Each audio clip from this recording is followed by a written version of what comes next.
Olá, estamos aqui novamente, sempre esquecendo de gravar. Então, nesse início do livro do Deleuze e Guattari, o Antiédipo, ele vai montar o programa. Alguns sentem até, eu gravei esse áudio, alguns sentem até meio náusea do programa masoquista, né? Alfinetada na bunda, amarra o pinto, enfia aquilo ali, pendura não sei aonde, desce batada na bunda, aí descansa, aí amarra não sei aonde. Mas é a forma que um masoquista precisa, é um programa, e o Guattari é um psicanalista, né? Era discípulo de Lacan, então são os pacientes dele, né? Não fala paciente, fala cliente, fala alguma coisa assim. Mas é a descrição do Guattari, dos masoquistas com o cara. O que isso tem a ver com yoga, Beto? Porque a partir da próxima aula, vai entrar aqui uma descrição do programa do Hatha Yoga. Um programa para passar yoga? Não, para passar a vida. Porque agora vem para a aula de hoje. Não há uma descrição até agora, estamos na sexta aula, foram 5 aulas. Não há uma descrição até agora, e não haverá, específica do que é yoga. Não vai ter descrição do que é yoga. Ah, o yoga é. Não tem, ele já deixou claro. Acho que foi na nossa aula 4. Que é inefável o yoga. Ou seja, você não vai encontrar ele, né? E muito menos, há também um conhecimento específico produzido pelo yoga. Então, assim, não adianta você ficar esperando um saber específico que vai vir do yoga. Ah, um mestre de yoga conhece tal coisa. Não, não é isso. Não é isso. Por isso os caras são poetas, né? Santos, heróis até. Porque aqui há uma performance do yoga. Ele vai descrever na próxima aula, né? A gente não vai chegar, acho que nela agora, um programa. Um programa. Durante 15 dias, tá? Assim, durante meio mês, você vai fazer isso aqui. Inspira numa narina da lua, segura em Kumbhaka, colocando o calcanhar no ânus, aí você solta pela narina da lua e retém. Tem um programa que vai durar 15 dias. Depois ele vai falar, olha, agora você vai fazer respiração Ujjayi em Vajrasana. Vajrasana é calcanhar no rabo de novo. E segura isso aqui, vai para lá e vai para cá. É um programa. O conhecimento não é um conhecimento tipo platônico, sabe assim, ou aristotélico, ou mesmo espinosista, que vai meio que descrever. Não, não, não, não, não. Ele vai fazer, a partir de um programa do Hatha Yoga, fazer passar. Passar o quê? Passar vida. Por isso que, reiteradamente, ele vai falar, olha, você vai eliminar a morte, você vai nascer de novo. Tudo bem, você? Você vai, na verdade, eliminar a morte significa você não vai entrar num jogo de morte e renascimento, né? Porque nós, a cada situação dolorífica que a gente passa, tipo um boleto para pagar, filha que teve bullying na escola, estou falando de mim, né? Briga com a esposa, ou não sei o quê, você literalmente ali morre e vai renascendo. Ele vai falar o seguinte, olha, o yoga vai vencer isso. Por quê? Porque vai acabar esses problemas? Não, mas você vai, é o rolê dele, compreender as dinâmicas do que lhe causa dor, do que lhe causa prazer, sofrimento e tristeza. Então, não há uma descrição específica do que é yoga e muito menos um conhecimento produzido por ele. Não adianta ficar esperando isso. O texto reitera inúmeras vezes a ideia que o conhecimento do yoga, sem prática, estou subindo um degrau, ou só com prática, em outras palavras, se você só ler sobre yoga, ou você só praticar sobre yoga, ou ler e praticar, mas não conseguir juntar. Esse é o dilema nosso moderno. Tá entendendo? Então, é um texto do século XIV, mas, cara, é atual. Porque é o problema que eles também estão passando. Então, não adianta você decorar o Yoga Sutra de Patanjali, Vedanta, Tântricas e não sei o quê, Gorakshanata, ou encher o rabo de fazer prática, ou os dois. Eu tenho um diploma do Vedanta, sou faixa preta do Ashtanga. Não adianta se você não conseguir juntar isso. Até aqui, você me entende. Mas a problemática é você jogar isso, é o que na filosofia a gente chama de praxis. Praxis não é prática. E tanto quanto menos decorar um texto. Esses são, aí sou eu falando agora, os especialistas de asanas ou os especialistas das escrituras. Há muito pouco filósofo do yoga. É o nome que eu dou, filósofo do yoga. O nome que os caras dão é yogis com corpos cozidos.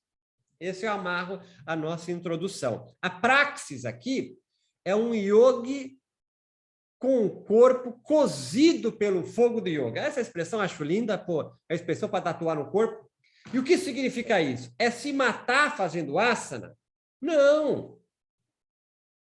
É decorar o Vedanta de trás para frente? Não. Então não precisa praticar? Precisa. Então não tem que ler o sutra? Precisa. Mas você precisa aprender a utilizar isso no cotidiano. Se você quer lançar um curso e ainda não sabe o tema, é esse. O yoga aplicado ao cotidiano. Ou seja, você entender que o yoga tem uma serventia, vamos colocar assim, que é inútil, mas é para você conseguir viver no dia a dia. E para isso, o texto vai deixando isso mais interessante, que é necessário, é imprescindível você aprender a praxis yoga, que ele não acaba no tapetinho. Outra frase clichê, mas tem que se entender isso. Diga lá, Cândice. Então, a alegoria do corpo yogi cru e do o corpo yogi cozido tem que estar entendido aqui. Por quê? Porque a partir da próxima aula, ele vai colocar a panela no fogo e vai mandar você entrar. Porque são as práticas propriamente ditas, né? Nós vamos descrever elas, não sei o quê, mas não adianta, tá entendendo? Eu vou até montar na próxima aula o roteiro que ele coloca. Mas não adianta você decorar isso. É você sentar a bunda no tapetinho e praticar, segundo ele determina. Aí eu vou ter conhecimento, Beto? Você vai ter que conseguir aplicar isso no cotidiano. Não é mágico como a gente entende, assim, mágico, pá. Não. O meu irmão, por exemplo, ele tem lá a tronqueira dele, aqui. Tronqueira é uma casinha aonde ficam os Exus. Exu é tipo guardião.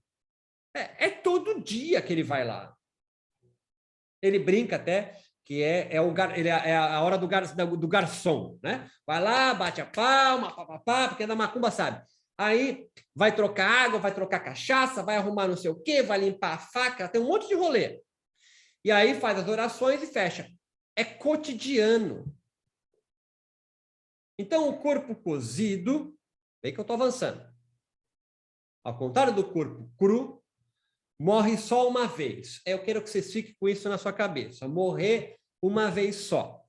Morrer uma vez só, vai ficar mais claro que a gente tem aula até junho, vai ficar claro. E então, vem que eu estou dando uma recapitulada agora. Hein? Morrer uma vez só é uma alegoria. Não tem a ver com a reencarnação. Pode até ter, papá, mas depois ele fala, ó, quem morreu, ele fala isso no texto. Quem morreu não sabe a vida que teve. Então, assim, para quê? Morrer uma vez só, aquele que cozeu o corpo, significa, é uma alegoria, pode significar, de que as vidas que você cotidianamente tem, se você olhar preteritamente para a sua vida, você vai encontrar crise em diversos momentos. A Cris feliz num momento, a Cris triste no outro, a Cris não sei o quê, a Mônica não sei. Nós vamos ter vários. É o que ele vai entender isso como morte. Morte e renascimento. Talvez alguns de nós aqui, ou quase todos nós aqui, depois de 2 anos de pandemia praticamente, está morto. Buscando renascer-se. Dou risada de nervoso. Nós morremos. A vida que nós tínhamos morreu nesses 2 anos. Então, eu queria bater nessa tecla agora, né? Eu já subi 2 degraus, estou indo nessa aqui para ficar claro. Para a gente parar de ficar meio lendo isso aqui ao pé da letra, tá ligado? Pelo amor de Deus, não somos criança do terceira série. Morrer aqui apenas uma vez, só os yogis com os corpos cozidos. Por quê? Ele vai compreender que é tudo um ciclo, é um pêndulo. Você vai se fuder e vai voltar de novo, e vai para lá e vai para cá. Então, você morre uma vez só. Isso elimina aquele teu momento de espera. Ah, quando eu... Não. Vive. É o tal do Carpe Diem. Lembra do Carpe Diem? Isso aí, Sociedade Esperta das Mortes, né? Aproveite o dia. É possível criticar isso, mas aqui cabe. É agora acontecendo, abraça o agora.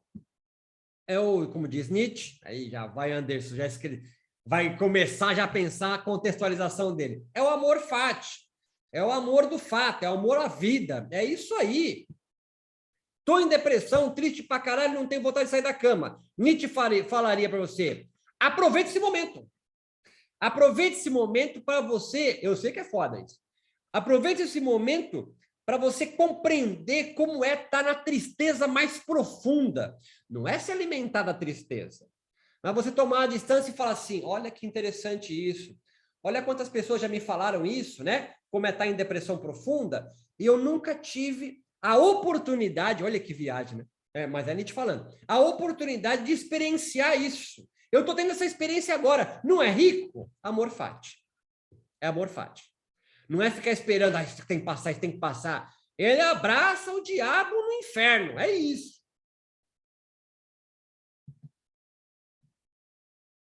Então, é uma mensagem cifrada, né? O texto está lotado de mensagens cifradas.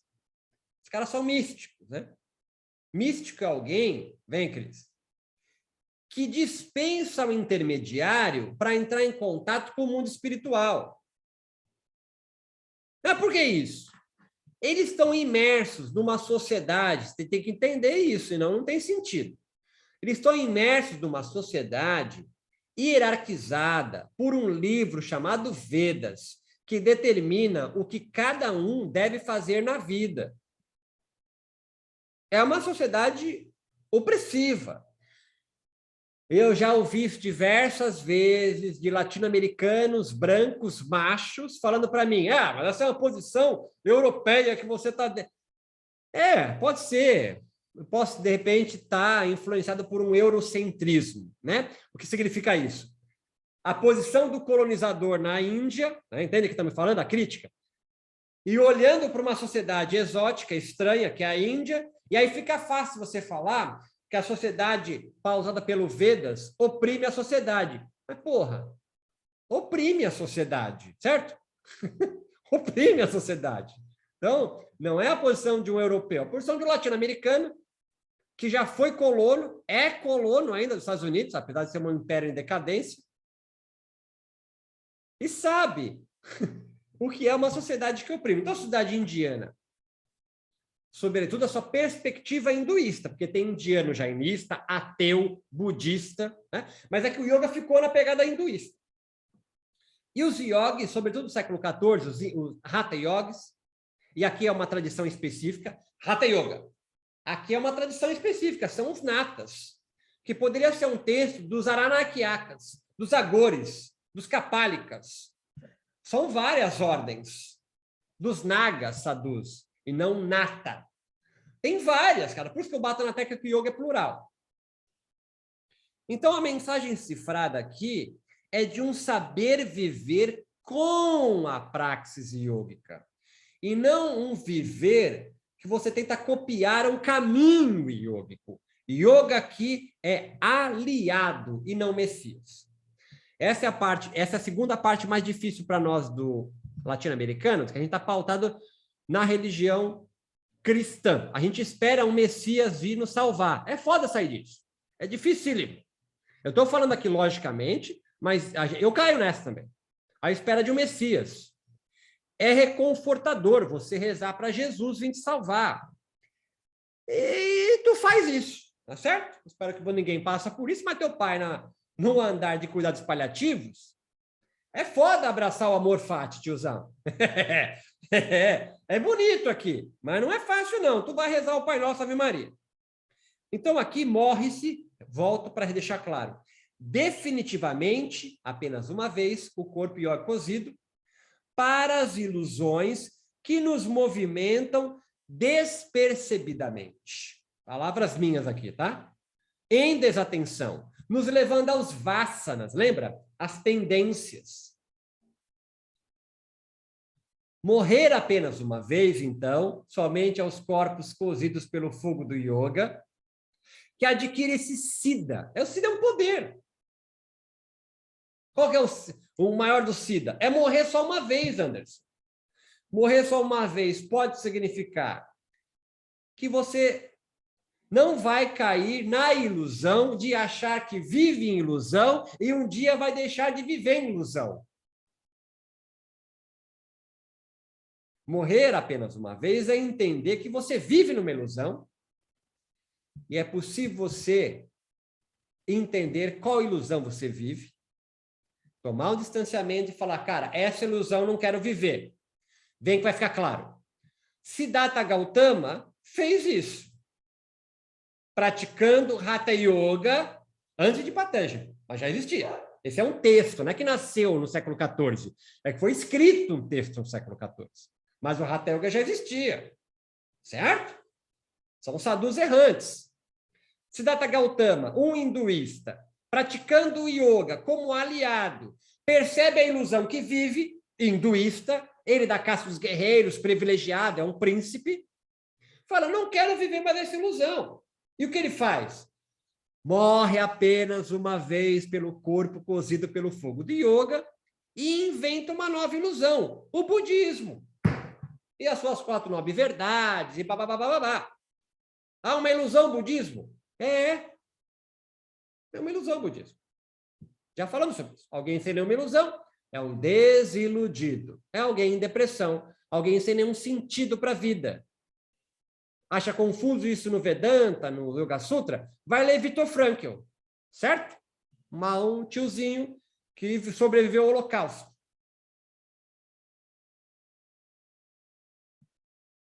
Então, se não há como viver sem as ilusões, sem Maya, você pode adotar, aí a Anderson vem agora, o niilismo ativo, ou seja, inventar sua própria forma de viver. É fácil? Nem fudendo. Leia Paul Preciado, um espanhol, eu acho, que viveu na Espanha, se não me engano, em Paris, boa parte do tempo, e escreve sobre a sua transformação, né, de gênero, para até virar Paul Preciado. Ele tem um texto muito legal chamado Texto Junk, transformou em livro. Texto vem de testosterona, junk de viciado, viciado em texto, porque é o que ele toma para fazer a transição, não sei se é o nome que é isso, não, minha filha sabe mais do que a questão de gênero, para fazer a transição para virar Paul Preciado, acho que nem pode falar virar, mas enfim, para se assumir, enfim. É difícil você reinventar a sua vida. Olha só também o brasileiro, aquele cartunista, né? Como que é o nome dele? Não é Ziraldo, sempre confundirei com Ziraldo, é o Laerte. Laerte. É fácil. O termo é redesignação, Beto. O quê? Redesignação de gênero. Não adianta. Eu tenho muita coisa para pensar, isso aí eu não consigo. Eu pergunto para você, pergunto para minha filha, pessoas mais jovens, só aquele velho criado com um tiozão que era meu pai, que jogava pôquer. Olha o naipe. Eu com 8 anos embaixo da mesa de pôquer, os malucos apostando a casa. Olha o naipe de onde eu nasci. Chamado Vila Mirim. Enfim, eu sou um sobrevivente do patriarcado. Olha só. Então, talvez estejamos aqui diante da compreensão de uma vida em trânsito, eternamente sendo. Morremos com o yoga para uma vida de ilusões, de espera, para renascermos em outras formas de existir. Eu sei que isso às vezes entra gostoso, mas é foda entender. Então, por isso, ele vai repetir, vem que eu vou subir um degrau. Natureza, grande essência, gema suprema, porque nós estamos imersos nisso. Bem que eu estou virando uma página, hein? O que significa estar imerso na natureza, gema suprema, grande essência? Aí vem Spinoza. Ele bate na tecla que é não dualista. Você é parte do todo, Mônica. Até aí você vai bem comigo. Parte do todo significa que nós não somos filhos de alguém. Nós compomos o todo. Quem é o todo? A grande essência, a gema suprema, a natureza, Purusha com P maiúsculo, o eu maior, Deus, Ishvara. Até aí você vai bem comigo. Você vai alegrão, curtindo, pá, mas natureza, Gaia, essas coisas todas. Só que entenda que você é parte dele, essa é a parte mais difícil.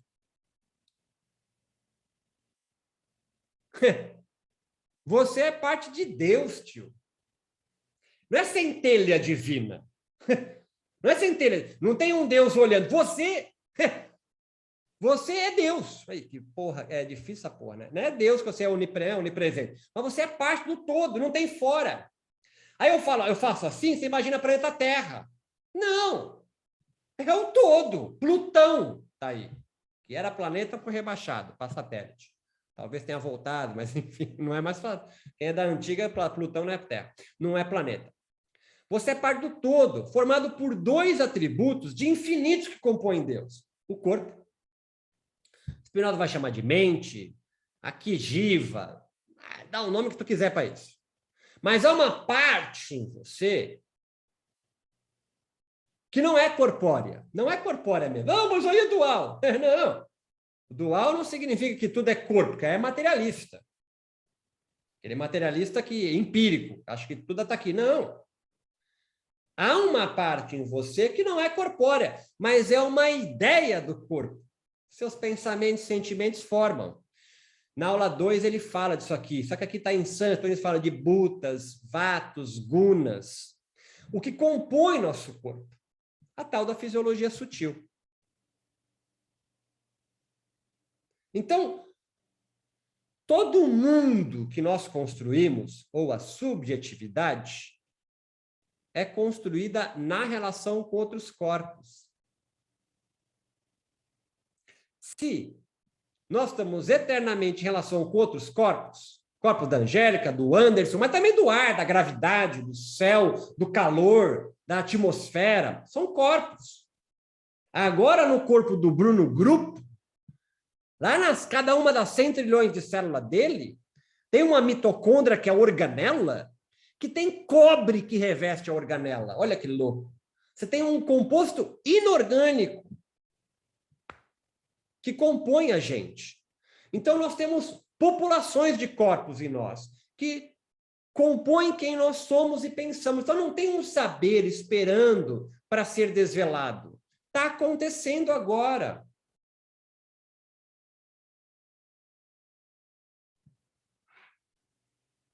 Retornamos agora, então, para a gente avançar no texto, ao conceito do jeito, do nomadismo do selvagem. Nômade, porque não se deixa fixar-se eternamente no mesmo lugar. Isso é morte. E selvagem porque não se deixa domesticar. Ou seja, não se deixa viver uma vida única. Há infinitas formas de vida. Algumas combinam mais com a Alê Silveira, outras mais com Cris. Talvez uma combine tanto com o Anderson quanto comigo, mas estão eternamente acontecendo. Infinitas possibilidades de vida. Aí você me entende bem. E aí eu falo para você, olha só, há infinitas formas de vida, e eu falo isso dessa sacanagem, e você escolheu essa. Professor de yoga via Zoom. Olha aqui. Eu poderia estar no veleiro agora, olha só, mas escolhi estar nessa vida.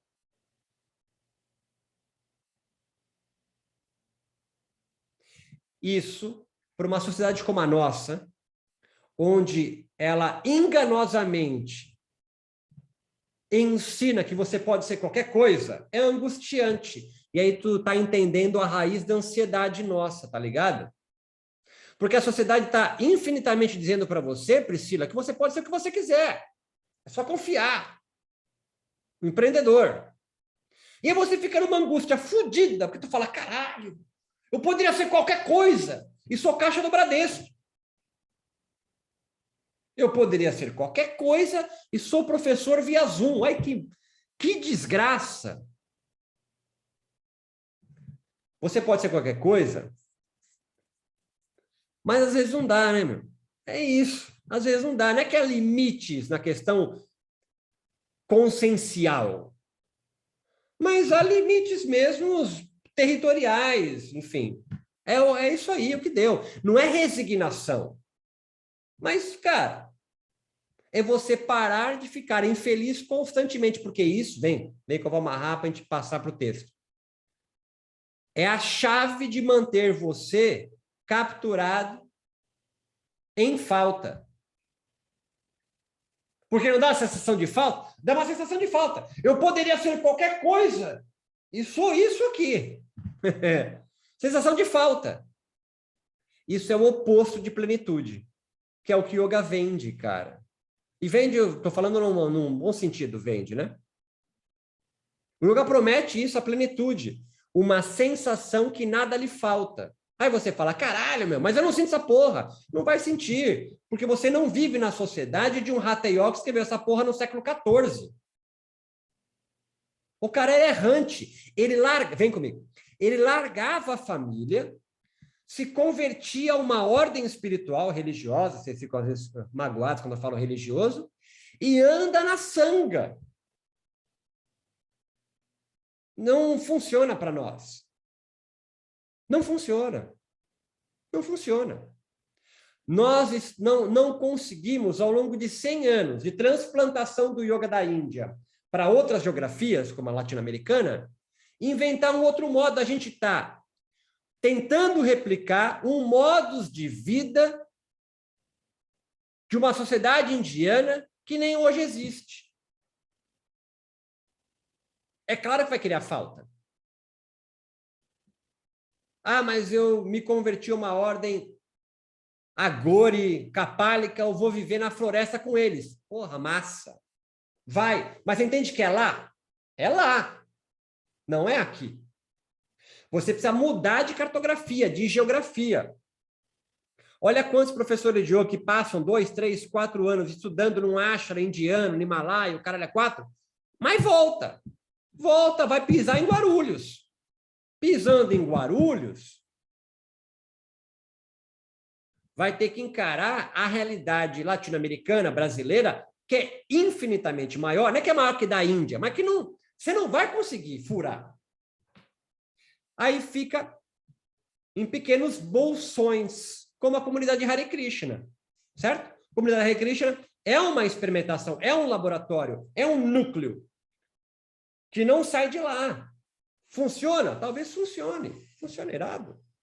Mas não é a realidade que nós temos, né? Nós moramos com nossos filhos, nossa mulher, em casa, em Sampa, onde quer que seja, no interior do Brasil, no Brasil profundo, como o Anderson, e é outra realidade. Então, nós precisamos inventar outros modos, né? Extinguir, mas inventar novos modos de existência. E o texto, cara, é um texto do século XIV que não está pedindo para você replicar o modo de vida deles. Está dizendo, olha, o yoga não vai produzir um conhecimento, não adianta decorar os sutras Vedanta, não sei o quê, e nem adianta só praticar as posturas. Você tem que entender isso na praxis. Entender isso na praxis entra um terceiro elemento, que é a sociedade, outras pessoas. É o conhecimento do yoga, escrituras, bababá, como nós estamos lendo aqui, é um texto esse, Yoga Vidya. São as práticas, nós somos especialistas nas práticas.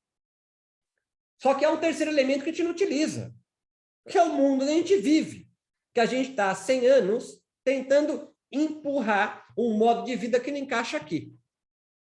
Então, a pergunta aqui, a deusa perguntando para Shiva. Então, que raios é o yoga? Ela faz isso, uma pergunta elegante, mas é a pergunta que ela faz. Eu estou por volta da página 484. Aí ele diz, o conhecimento dos textos do yoga, mais as práticas do yoga, vão levar você para a liberação. Liberação o quê? Ou libertação do quê? A tradução que o espanhol dá é salvação. Tem uma outra tradução que ele dá aqui, que é pecado. Então, você vê que tem uma influência católica. Claro, o cara é mexicano, é igual a nós. A palavra salvação não seja tão bacana, porque é bem da cultura cristã. Mas a gente entende o que ele quer dizer. O yoga, então, como aliado. Se alcança o sucesso do yoga, o siddha, né, os poderes do yoga, o alinhamento do conhecimento, da prática e do mundo onde você vive. Então, o que não é experimentar o nascimento e a morte. Cada prática do yoga, então, como um processo ritual para a experienciação da morte. Não é à toa que a última postura é Shavasana, de qualquer tradição, linhagem, método que inventado. Você acaba morrendo. É simbólico, é alegórico. Mas entende que não é metáfora. Ah, eu vou fingir que morro. Não, é alegórico. Há uma representação daquilo. A individualidade, a própria forma, é a busca desse éter supremo. A gente volta para a ideia do todo, natureza. Ele quer fazer, e a palavra que ele usa aqui com a Shirada é se dissolver no todo. Isso é muito foda. A linguagem é poética. Se dissolver no todo durante a prática. Para quem já fez uma prática de yoga, propriamente dita, a prática, vamos tentar ser mais pé no chão aqui, bem conduzida por você mesmo, por um professor, quer que seja, você já sentiu isso? Essa dissolução, esse dissolver-se no ar, na prática, aonde você não está preocupado no alinhamento especificamente, tu já decorou a prática, vamos colocar assim, mas ou foi bem conduzida, no qual você se dissolveu nela. Nem que for fazendo Surya Namaskara, que é o basicão. Flui, tanto que o nome que se dá aí não é flow, flui. É o que ele chama simbolicamente aqui de unificar o Sol e a Lua. Aí você começa a pegar os símbolos daqui. E incinerar esse corpo organizado. Porque o seu corpo, Cris, está organizado de uma forma a fazer sentido no mundo onde você vive. Ele está organizado assim. Você se organiza de uma forma específica. Porque se você tivesse organizado de uma outra forma, talvez você fosse uma esquizofrênica. Em depressão, tomando remédio, ou em ansiedade. Cara, o DMS, como é? DSM-5, cara, é um calhamaço desse tamanho aqui, só de doença. Fala alguma coisa, te encaixa alguma página de lá. Mas se você vem para uma aula nu, pelado, para fazer aula de Ashtanga, chega lá, peladão, tira a roupa, vai para o tapetinho e começa a soltar, sério. Essa organização não é permitida lá. Você vai ser chamado. Olha, não pode fazer a prática pelado, cara. Ah, mas é assim, estou solto, quero me dissolver no universo. Não, então entendo o que eu quero dizer. Há uma organização. Os asanas, então, pranayama, bandas, kriyas, agora ganham uma outra dimensão de desorganização de você. Liberar algumas couraças presas para você sentir. E a figura que eles usam é um ferro quente perfurando um bambu. E sabe, tá ligado? Em cada bambu tem aquelas dobrinhas, né? Aqueles baratinhos lá, né? Perfurando esse, eu não esqueci o nome daquilo. Perfurando o bambu com ferro quente. É a tua coluna sendo perfurada na ascensão do Kundalini. E entenda que isso aqui, você vai sentir isso subindo pela sua coluna. Ah, mas nada a ver, já fiz e não senti. Você não foi cozido pelo fogo do yoga, entendeu? Já sentiu, Beto? Uma outra, duas vezes, mas entenda, não importa. Porque para você saber ter o santo de cabeça no terreiro de Umbanda, são 2 anos, cara. 2 anos o quê? Indo toda semana, estudando, ouvindo o Pai de Santo falar, batendo cabeça, e vai para Salvador, e volta, e toca tambor, e vai para lá, e vai para cá. Aí você vai começar a sentir. Aí você pode falar para mim, mas aí estão condicionando ele a entender. Então, você acredita em chakra, kundalini e prana. Eu estou falando, você não acha que é de outro planeta? São ilusões, cara. Como tudo. O yoga possui uma ilusão para você entrar. Ah, mas eu quero conhecer isso aí sem estar em nenhuma ilusão. Então você não vai conhecer. Você vai fazer pilates. É necessário essa entrega. É necessário se desorganizar para organizar-se novamente. A expressão que eles usam é cozer o seu corpo no fogo do yoga. E isso significa leitura, conhecimento dos textos, mas também prática. O povo Azande, que é um povo da África, um antropólogo estudou esse cara, esse núcleo, essa tribo. Eles têm um oráculo, cara. O oráculo é a pasta Zande. É um veneno que eles preparam, macerando folha, caule, sei lá o quê. E dão para uma galinha. Mas antes, Anderson, eles fazem uma pergunta. Um sacerdote faz isso. Há toda uma preparação. Eu fui traído, que é uma grande preocupação às Andes, porque eles têm várias mulheres. A galinha come o veneno. Se ela morrer, e a pergunta é assim, e tem que fazer a pergunta, se eu for corno, ela morre. E se ela morrer, ele foi ao oráculo da galinha. Aí eles repetem isso mais 1, 2 ou 3 vezes para confirmar. Você agora ri, descarna e fala, puta, que baboseira isso. Mas entenda, se você nasceu na tribo Azande, isso vai fazer todo sentido. Ah, nada a ver. Então, nada a ver. Você vai no shopping, sem precisar de porra nenhuma, você sai lá com 2 sacolinhas. Eu lembro do professor Marcos Rojo, né, que foi meu professor. Veio um Brahmani lá, casa dos caralho, lá da Lonavala, na Índia, e não tinha nada a fazer com o Brahmani, levaram ele para o shopping. E o Brahma, depois de meia hora no shopping, em São Paulo, falou assim, nossa, nunca fui num lugar que tinha tanta coisa que eu não precisava. É um outro mundo. O maluco, ele saiu de um acha, o caralho. Não é que ele é superior. O que você está querendo dizer com isso, Beto? Que você também vive imerso numa ilusão. Uma ilusão neoliberal, capitalista, que faz você se sentir sempre em falta. O povo Azande vive no outro rolê. O povo Krenak vive em outro rolê. Copenau vive num outro rolê. Cada um de nós vive num rolê. Quem não vive nenhum rolê está tomando fluoxetina. Então, para você sentir o seu corpo ser cozido pelo fogo do yoga, você tem que entrar no rolê do yoga, tio.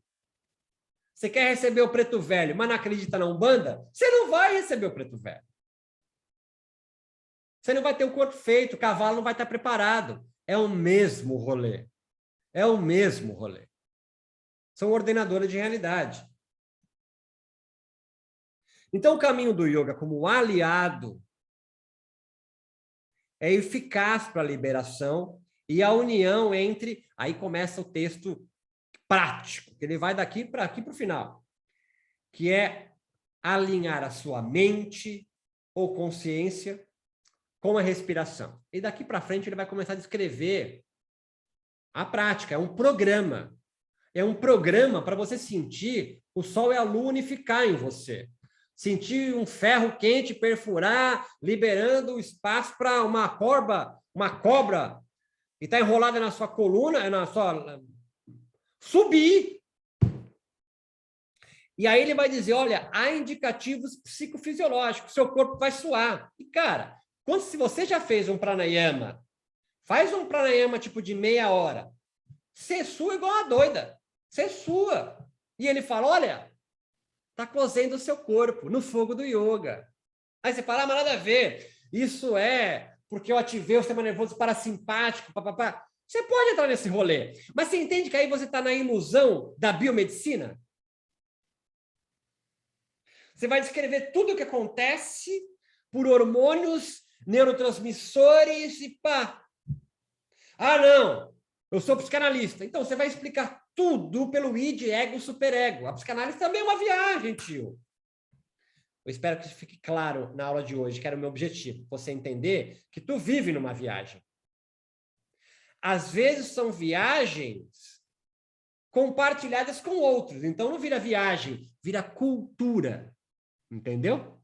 Se você vive uma viagem que é só sua, chama esquizofrenia. E tem remédio para isso. Se você vive numa viagem que é só uma comunidade que vive, chama seita. Você vive numa comunidade que bastante gente comunga, mas não são todos, chama igreja. Certo? Silas Malafaia vai ungir uma vassoura na televisão e tu vai varrer o mal para fora da sua casa. Dá risada de nervoso. Porque você vai num ashara, num retiro, e você faz seva, tá ligado? Seva não? Limpa a cozinha, limpa o quarto dos outros, dá aula de graça. Por quê? Porque é seva. Não estou falando que é sacanagem. Só estou dizendo que você não está fora, porque a galera do yoga acha que está fora, tá ligado? Ah, pá, tá fora. Não, tá dentro. Só que são viagens nossas. E aqui é uma viagem. Viagem, se quiser um nome bonito, cosmologia, certo? Ordenador de realidade. Plano de consistência, beleza, Iguatari? Jeitos de viver. Malandragem. Cada um tem a nossa malandragem de vida. O que ele está deixando claro até aqui? Página 487, mais ou menos. Ó, dá para se ligar que você vive numa viagem e, odeio essa palavra, mas cabe aqui, transcender a viagem. Transcender no sentido de dar um passo para trás e falar assim, olha só, cara, tem várias viagens, tem vários platôs, infinitas matizes de realidade. Não é que existem 1 milhão de verdades, então cada um vive a sua. Wittgenstein diria assim, há uma verdade só. Só que a única forma que a gente tem para expressar ela é a linguagem, e a linguagem é falha. E é na linguagem que as matizes da verdade acontecem, tá ligado? Acho que isso aí, o Wittgenstein é muito foda por causa disso. Tá ligado que o Wittgenstein ficou muito louco, louco de pirar, assim, não de louco de hospital, mas ele encheu o saco, parou com a filosofia e foi dar aula para crianças de 4, 5 anos na Alemanha. Teve um doido, né? Num vilarejo pequeno, por anos. Como ele chama? Wittgenstein, é um nome difícil. É W-I-T-T, vixe, aí vai na raça, hein? Wittgenstein, alguma coisa assim. Wittgenstein. Eu acho que é isso. Mas tu jogar no Google aí, aparece o nome dele bonitinho, Wittgenstein. Não vai, Cris, ir para cima do Wittgenstein. Vai. Só se tiver muito tempo. Porque o tio é doido mesmo. E olha o que ele vai falar aqui. Estou indo para a finaleira, tá? Ele bate muito na tecla do pranayama, tá? O pranayama literalmente conduz prana pelos canais energéticos, Ida e Pingala. Então aí, qualquer um que fez um curso básico de formação de yoga, tá ligado no rolê. Ida e Pingala. Entra pela narina, vai circundando a coluna. Fisiologia sutil. Foda-se. Você não vai encontrar ninguém abrindo um corpo de alguém. Essa é a pergunta que eu fiz, que eu estava na minha formação. Ô, professora, eu já abri corpo, nunca vi. Isso aí é pergunta que eu faço com 25 anos. Né? Completo débil mental.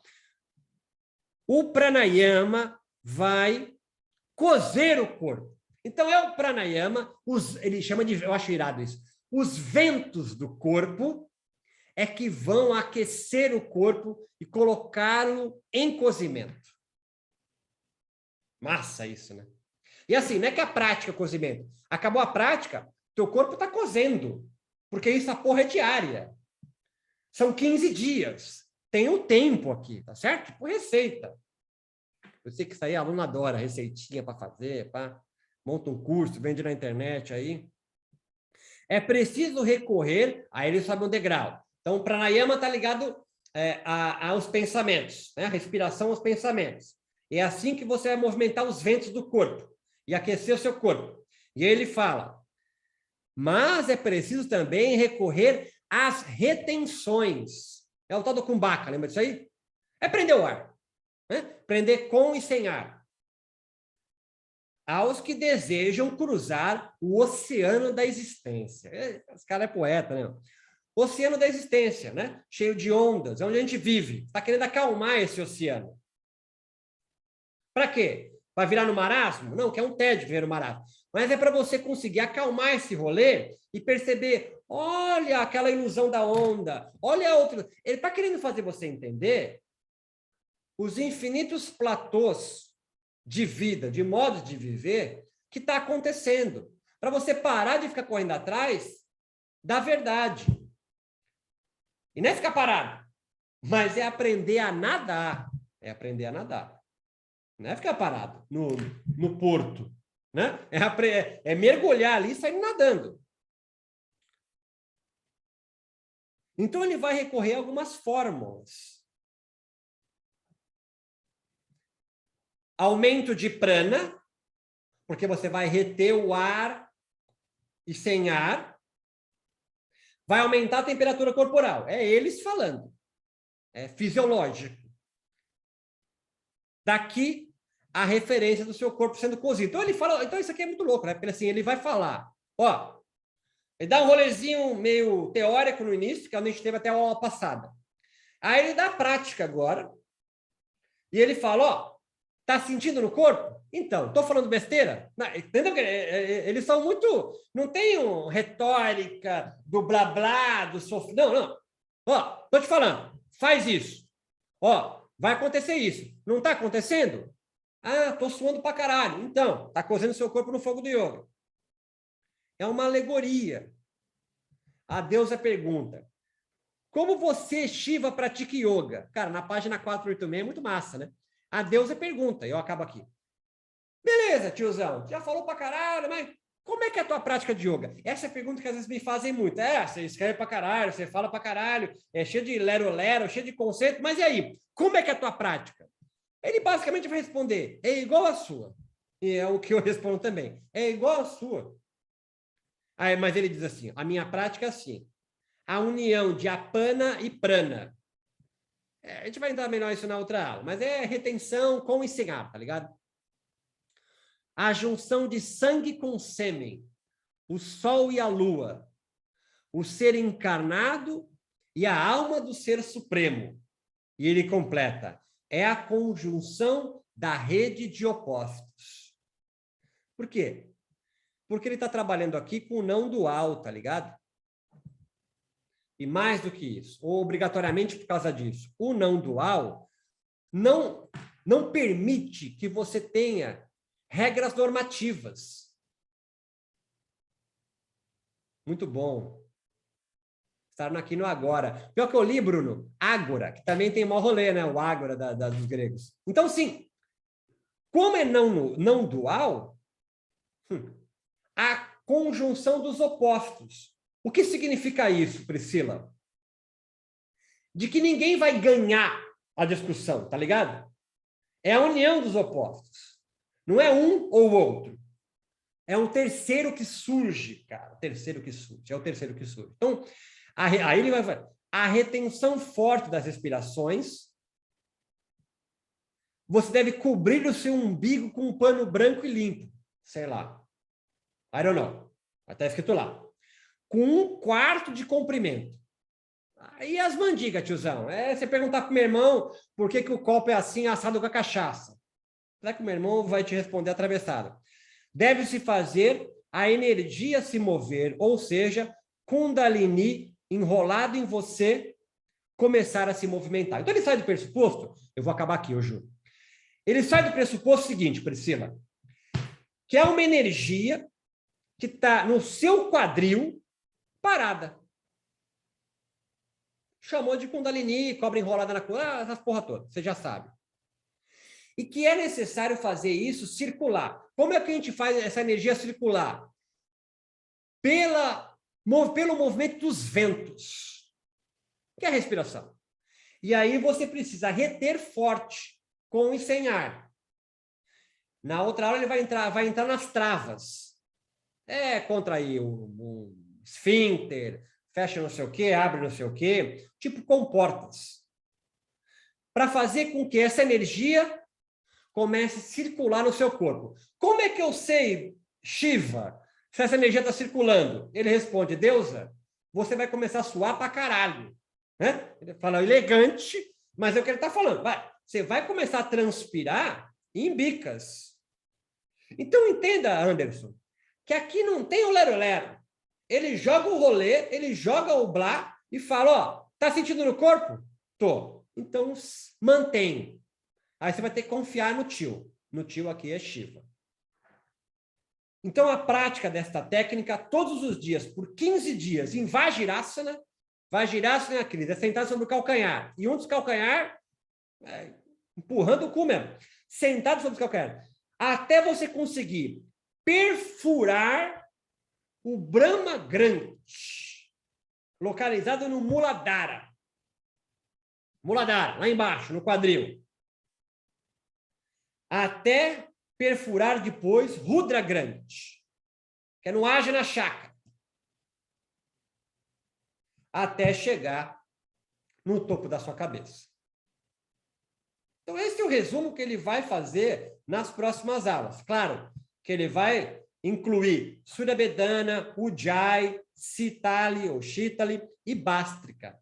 São alguns tipos de respiração. Surya Bedana é uma respiração só por um lado da narina.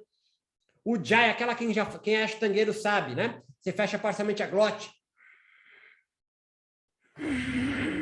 Faz aquele negócio lá, quando faz assim no microfone. Cita ali aquele que você...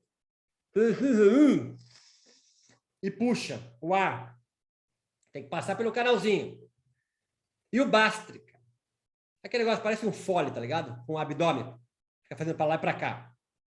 Há uma combinação mágica daí. Não é fazer por fazer. Há uma combinação, e entenda, todos os dias, por 15 dias, em Vajrasana. E aí você vai sentir Kundalini acendendo e perfurando esses nós que tem no teu chakra. E é isso aí. Eu não acredito. Se fudeu, porque aqui tu vai ter que acreditar. Mesmo assim acredito. O que Shiva diria? Faz. Faz. Faz para você ver, porque você vai sentir, é muito louco isso, o néctar de ambrosia que vai gotejar do céu da sua boca, Cris. E eu vou te falar que você sente essa porra. Explica pela fisiologia. Eu vou explicar porra não pela fisiologia. Mas tu faz e tu sente essa porra.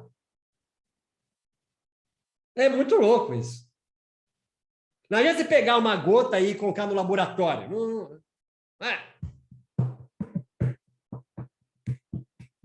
O corpo como um laboratório para experimentações. Então ele fala aqui, não tem um rolezinho só teórico. Ele fala assim, faz. São só meio mês, 15 dias. Faz. Faz a sequência. É um programa que ele dá. Os Hatha Yogis são muito de programa. Eles, ao contrário de Patanjali, que era um gramático, lembra na aula 1? O texto tem erro de sânscrito, brother. Tem erro de gramática o texto. Eu acho isso irado. O texto é escrito errado. Na gramática errado. Porque é Corinthians escrevendo. É Flamengo, é Pavão. Só que ele é eminentemente praxeológico, não é prático. Prático somos nós, que damos aula no Instagram. Ele é praxeológico. Essa aula aqui não é praxeológica, ela é prática. Eu estou te falando, eu vou desligar, E cada um vai para o seu rolê. Daqui a pouco vai começar a aula do Anderson. E ele vai sair correndo com a mochilinha dele para algum lugar. Aqui, era uns tiozão, uns tiozinho, uns moleque, que voltava para a caverninha, para a floresta, para a toca, para a casa do caralho, e ia fazer aquilo ali por 15 dias. E depois voltava para o tiozão. E aí? Senti, não senti. E aí, passava de novo. É outro contexto social. Ah, funciona para agora, Beto? Aí que entra de novo o rolê da nossa aula de hoje. Você precisa aprender a morrer uma vez só, Anderson. Tá entendendo a alegoria? É morrer uma vez só. Morrer uma vez só é se ligar e morrer para essa sua ilusão, que tu acha que é a verdade. Né? Quando eu falo que existem várias sociedades, primitiva, imperial, dos bárbaros e civilizado, tu imagina uma linha ascendente e tu tá no topo da cadeia. Não! Agora, tem Copenhague escrevendo no meio do Xingu e falando que nós somos os povos da mercadoria, destruindo a civilização dele. Então, nós não somos os mais bambambãs. Há várias formas de... Olha a Ucrânia e a Rússia. Só que você precisa inventar o seu Hatha Yoga. Essa é a parte mais difícil aos conservadores. Você precisa inventar o seu meio, o seu modo de fazer isso aqui acontecer para você, para o seu corpo e para os seus alunos quando você for dar aula. Então, assim como os nós de uma vara de bambu são perfurados com uma vara de ferro quente, o vento deve perfurar o conducto, sussumna, que é a coluna, né? E os grantes, aqueles nós que estão nos chakras. A partir do quê? Das retenções, das travas, e em 15 dias fazendo isso ininterruptamente, sentado sobre os calcanhares em Vajrasana, com o calcanhar empurrando seu cu para cima. Então, assim, é uma receita, só que você tem que fazer experimentações. Não adianta você ficar aqui pensando, mas qual parte da fisiologia que é... Não vai funcionar isso. Você tem que experimentar isso, fazer um mergulho nas experimentações. É o que esse texto do século XIV, escrito por Goraksha, que é Shiva trocando ideia com uma deusa, está descrevendo. Primeira parte é Umbla, dizendo que tem yogis que têm os seus corpos crus, porque ou só praticam, ou só conhecem os textos. Não consegue fazer os dois juntos, criando uma terceira. Quem forma uma terceira? São os corpos de yogis cozidos pelo fogo do yoga, corpos cozidos. Aí a deusa pergunta, legal, entendi, mas como que é a tua prática, Shiva? Ela pergunta para o Shiva qual é a prática dele. E ele não se faz de rogado, vai explicar, que é a nossa próxima aula, que eu já dei uma introdução. Vou dar a primeira. 15 dias, meio mês, fazendo assim, assim, assim, assim, você vai sentir isso, isso, isso, isso. Isso significa isso. Mas qual que é o objetivo? É você morrer uma vez só. Morrer uma vez só é você compreender, ou pode ser, você compreender, porque são linguagens cifradas, é você compreender as infinitas ilusões que perfazem os infinitos corpos atuando no mundo. É deixar de ter ilusão? Essa que é a pegadinha do malandro. Não, porque alguém sem nenhuma ilusão é um desiludido. Na nossa sociedade, toma fluoxetina e quetiapina para dormir. É você compreender qual é a ilusão que você vive e o meio onde você está inserido, tomar distância disso, por meio da prática, cozendo seu corpo no fogo do yoga, e perceber, irado essa minha vida. Não, ela não é alegradora. Eu posso inventar outros modos de existência. E mais do que isso, entender as diversas matizes de vida que nós mesmos vivemos, que são nossas personas, porque aqui, Priscila aqui no Zoom é uma Priscila. Priscila no céu é outra Priscila. Renan aqui, cara intelectual, fazendo, pensando, é um Renan. Eu aqui com essas micagens sou um tio. Eu não sou assim, tomando café com a minha mãe, tá certo? Há personas. É você entender quais você usa. Dá para entrar de bermuda no fórum? Não dá. Você quer entrar na igreja domingo riscando o Exu no chão? Não dá. Há jeitos e modos de viver dependendo da geografia, cartografia, dos encontros que você tem. Dá para fazer uma prática de yoga de botina? Sozinho, tá vendo? Mas ninguém vai. E numa terceira aproximação, vamos primeiro entender que existem várias ilusões, cada um construindo modos de vida. Segundo, você tem 1 milhão de jeitos de viver e que está atuando em você agora. E o terceiro é de posse desse conhecimento, inventar um outro modo de viver ou entender qual modo de viver que você já vive é alegrador, é potente para você viver. E isso é de uma humildade fodida. Isso é de uma ideia comunal e solidária, humana, que hoje nos jogos modernos nós sentimos falta disso. Criados uma sociedade individualista, da correria, onde todo mundo quer ser especialista, autoridade rapidamente, nós perdemos o lado humano do yoga. E buscamos replicar modos de vida iógico hinduísta medieval, por exemplo, para a Vila Madalena. Não vai dar certo, tio. Vai ficar andando aí com roupa de açafrão, não vai funcionar. Ah, mas para mim funciona. Irado. Se ligou numa ilusão que funciona, há algumas adequações. Você pode virar Hare Krishna, olha só. Raspa o cabelo, põe atrás e sai vendendo incenso por aí. É possível, é um modo de vida. É mais uma ilusão. O meu irmão é pai de santo, mais uma ilusão. E a minha? O professor de Zoom, olha que bosta. Cara, professor de Zoom. Olha que desgraça. Infinitas possibilidades de vida, eu estou aqui, dando aula no Zoom. Eu acho que me fiz entender. Eu quero abrir para vocês pelo menos uns 10, 15 minutos para considerações, perguntas, angústia, mágoa, depressão, rancor, para a gente avançar na próxima aula, quarta-feira que vem, sempre às 4h30. A gente vai entrar no roteiro de Shiva. Né? Nós vamos entrar na prática de Shiva, com o próprio Shiva trocando ideia. É irado. Diga, Cris, por favor. Olá. São ilusões que funcionam, né? Isso acho que... Tem um termo, Cris, chama assim, do Ernest Becker, chamado ficções que curam. É do James Hillman. É um livro dele. Eu acho irado esse termo.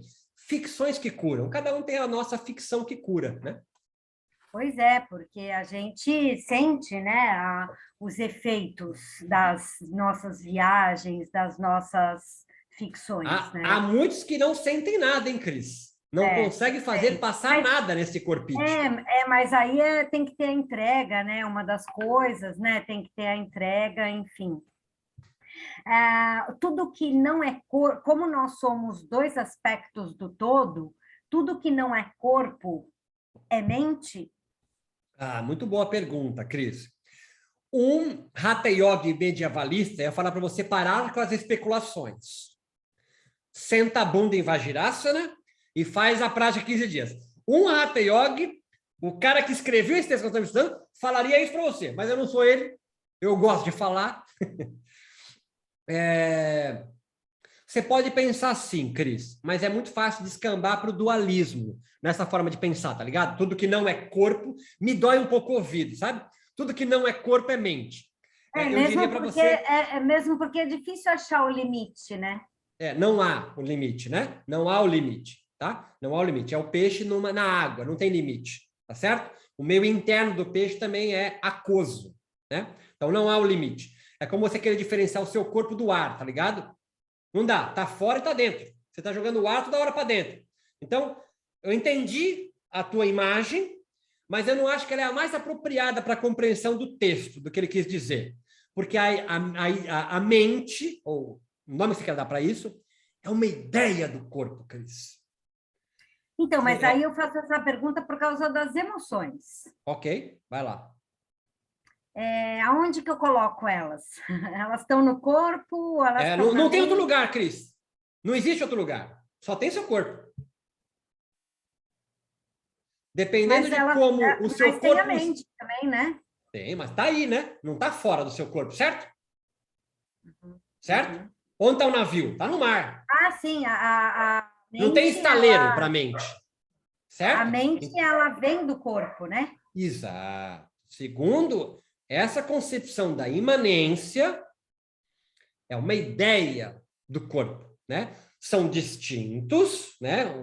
A mente não é o corpo, mas os pensamentos, emoções advindos dela, ou embebidos dela, elas estão compostas.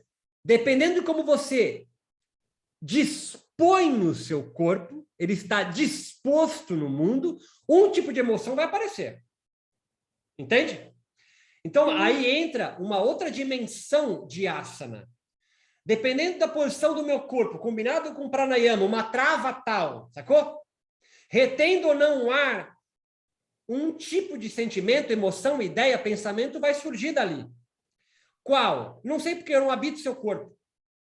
Só o corpo assim como no jogo, né, na vida cotidiana, isso vai acontecer por várias circunstâncias. Você também, não dá né? conta. Você não dá conta de entender isso. Entendeu?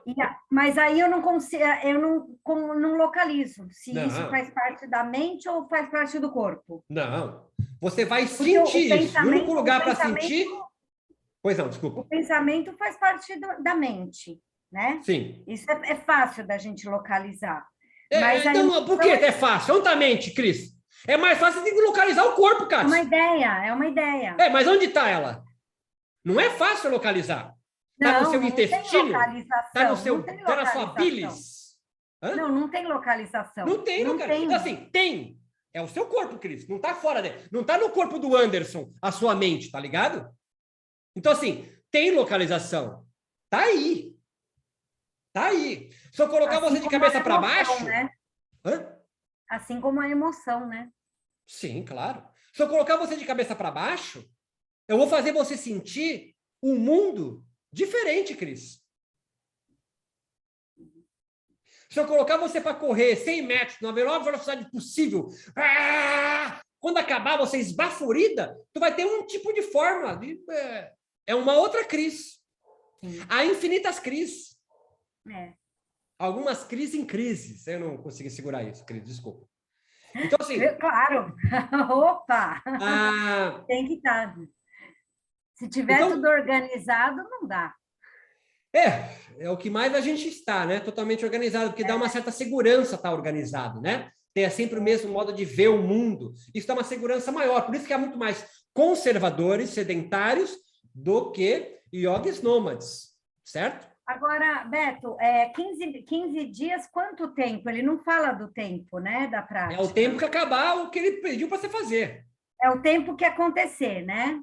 É isso, ele pediu para você correr 100 metros. Quanto tempo? Não sei quanto tempo você corre 100 metros, entendeu, Cris? Tá. Tem uma sequência de pranayama com bandas, crias e um monte de travas. O tempo que durar, durou. É isso, 15 dias. E aí, mais uma pergunta. Eu já, né, perfurar o bambu com ferro, unir o sol e a lua, dissolver-se no espaço, né? Eu já tive essas sensações meditando. Quais são os nomes das duas posturas de meditação mesmo? Agora você está numa postura de meditação, Cris. Pelo amor de Deus, não me faça a pergunta do prezinho. Não, eu qualquer postura é de meditação.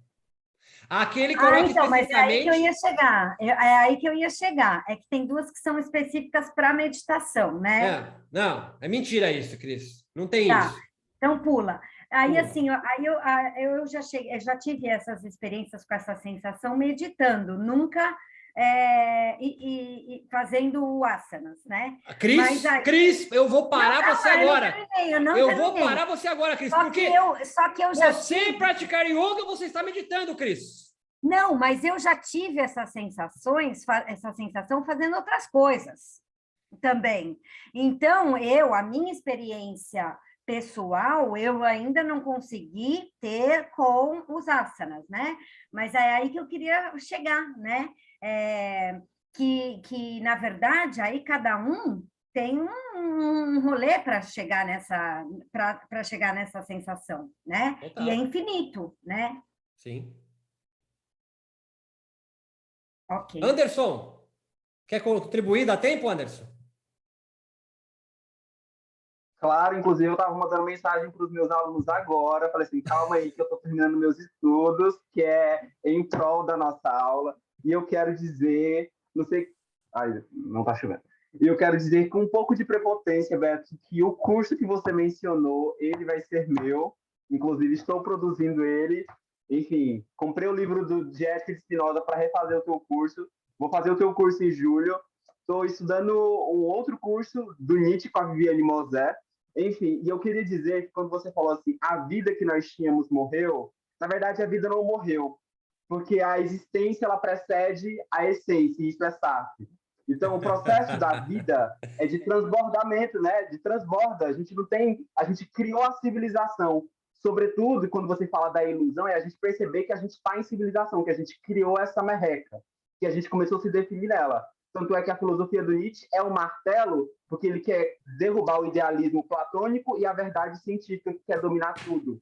Que a gente viu justamente a civilização desabar na nossa cabeça hoje, achando que a gente ia controlar, que a gente ia se livrar de toda dor e de sofrimento com conhecimento científico. Que é totalmente diferente da perspectiva racionalista do Spinoza, porque ele vai trabalhar os encontros, os afetos. Um conhecimento que não tenta dominar, mas compreender de forma integral. Isso é o encontro, né? Principalmente a perspectiva dele muito positivista em relação à alegria, não é mesmo? Que aí ele faz aquela geografia que a alegria, esperança é alegria mais dúvida, mas aí a gente precisa tirar a dúvida para a alegria ser o desejo. Ele chama isso de... O Freud chama de libido, ele vai chamar de... Conatos, isso. Uhum. E o Nietzsche vai chamar de vontade de potência. Só que, de certa forma, existe no Nietzsche essa diferença porque ele abraça a angústia, o caos. E eu acho que isso tem tudo a ver com o yoga, porque a perspectiva do Shiva é de destruição. A perspectiva de Tapas é de superar a si mesmo, um super-homem, né? E que para o Nietzsche, a filosofia dele é a filosofia da vida, e, sobretudo, uma filosofia em que a gente pode se renovar. E aí ele até fala no Assim Falou Zaratustra que haverá um tempo, né, que o homem não conseguirá dar luz. Ele fala que é importante ter o caos dentro de si, que é justamente a gente olhar essa ilusão, essa angústia da vida e a gente elaborar, a gente produzir alguma coisa. E para ele a arte, não essa arte de entretenimento que a gente tem hoje, a arte no sentido que toca a nossa alma, enfim, que transborda, que leva a gente para fora da civilização, que é isso que o yoga faz, que você aborda no seu livro, quando você vai estudar o yoga como religião, que você usa o termo de liminaridade, que é uma geografia, né, fora, que a gente busca isso na prática. Então, eu acho que é muito legal isso, porque o Nietzsche fala, e aqui eu vou juntar com o yoga para fechar, com o rolê do Shiva, que para a gente transformar a humanidade é preciso a gente cultivar a educação, mas uma educação que busque esse cultivo de si. Tanto é que o Nietzsche vai falar que a gente precisa transformar, né, ser artista da nossa própria vida, né, viver a vida como se fosse uma obra de arte. Eu acho que é justamente isso quando a gente faz com o yoga, a gente percebe essa onda de criação, de preservação e de destruição, que a gente não está, né, em posse do tempo, que está todo mundo debaixo dele, e a gente consegue se compreender como finitos, como vulneráveis, e aí sim, abraçar o caos e fazer, aproveitar. Isso é o niilismo ativo, que você citou, que eu citei, que eu conversei com você, que é justamente eu falar assim, não, eu não quero esperar nem um paraíso eterno e nem vou controlar a perspectiva da vida com a ciência. O que eu quero mesmo é viver a vida, né? Afirmar ela, dizer sim.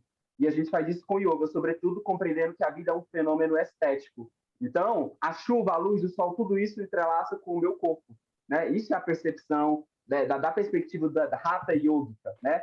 A superação, né? Que a palavra Hatha significa força.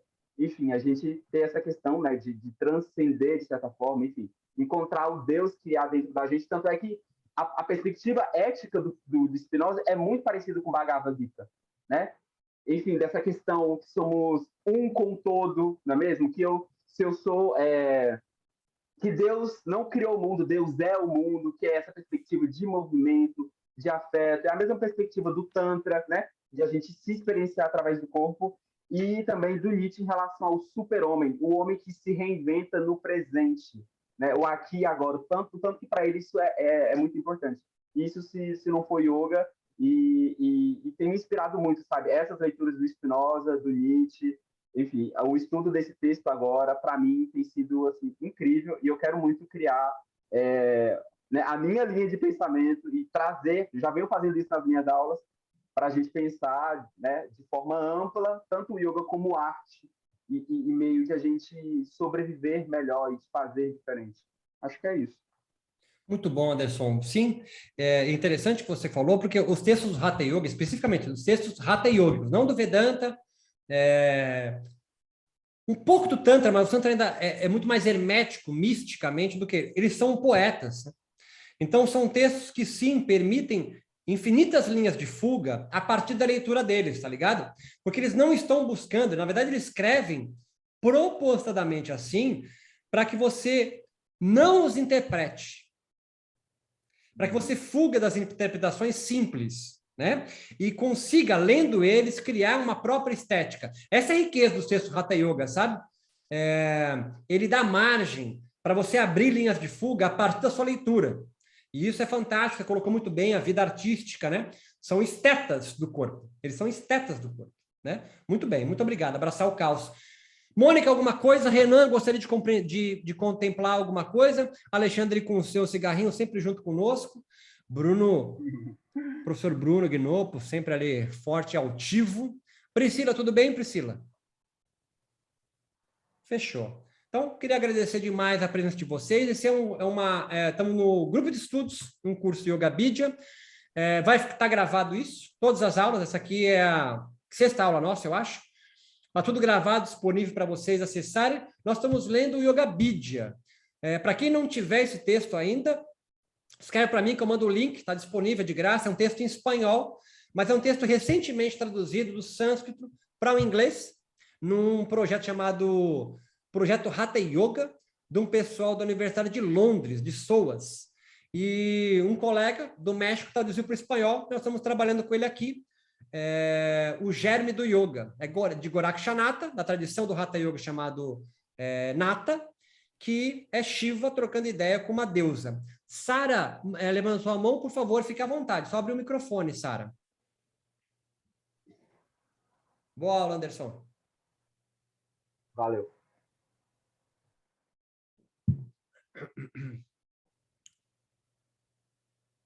Consegue aí, Sara? Ou foi só uma câimbra do braço levantado aí? Eu vou te mandar o texto aqui, Bruno, enquanto a Sara tenta se localizar. O Yoga Vidya. É do meu colega Andrian Munhoz. Aqui.